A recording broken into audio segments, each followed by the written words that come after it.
Hello, ladies and gentlemen, I am Janaros. I'm Eldrythan. And I am Lufas, and we're the stream team from SC2Practice.com.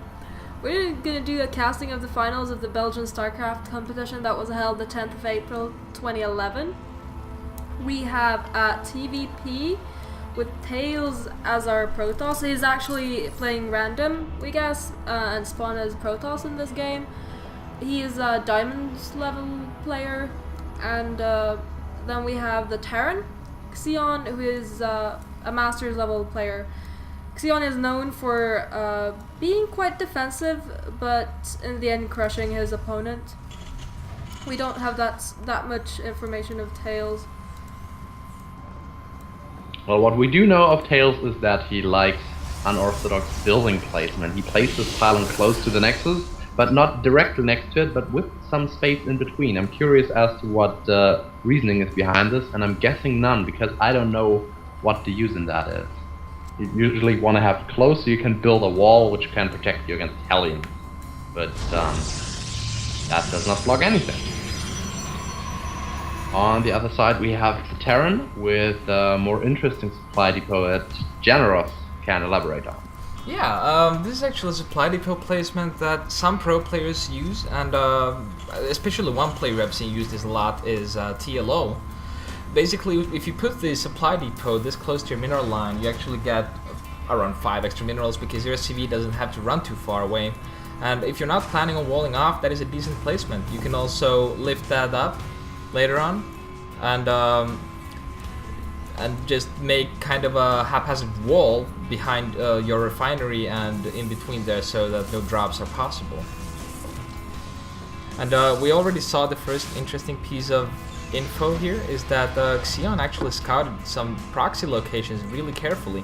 He scouted the bottom of his base and then he went over and scouted behind the grass here. Yeah, that is indeed very careful play, but also very much recommended if you have a rogue probe running around in space. And he's stealing the gas. Only one Marine will not be able to kill that for now, so the Terran is stuck on one gas for a while. Ooh, that was a really close gas kill.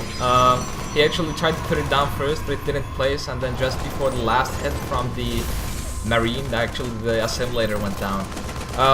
There are a couple of reasons why you want to gas steal against a Terran. One reason is if you're going for a fast expand build, doing that gas steal is really effective in the way that that actually delays cloaked banshees by quite a lot, meaning that you're safe against them.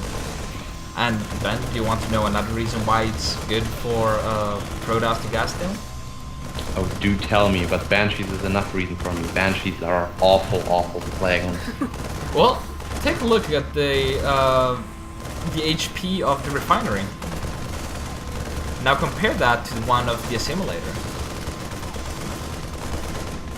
Well, that is impressive. Yeah. 900 effective hit points. I did not know that. Yeah. That is a lot more than the refinery. It sure is. It sure is. Yeah, and Xionn actually going for a fast command center here.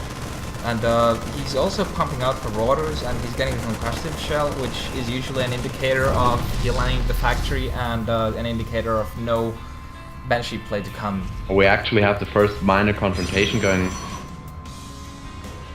Oh yeah, no. I'm guessing shell you're is already in place. I'm guessing you're a tiny bit ahead of me, but here we go, and engagement is going to go down. That Zealot is getting ahead. And this is some brilliant biomicro from Xionn, taking a minimal amount of hits from that Zealot, which is actually the thing that does a bit more damage at this point.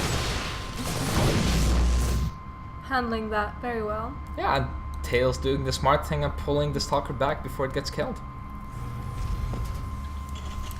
So, 2 barracks?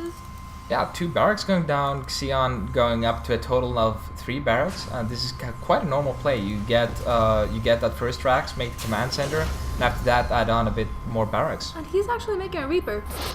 Yeah, this is a so-called Scout Reaper. Scout Reaper very useful to, well, scout, but also to kill units. Protoss are still, they kind of have forgotten about the Reaper unit.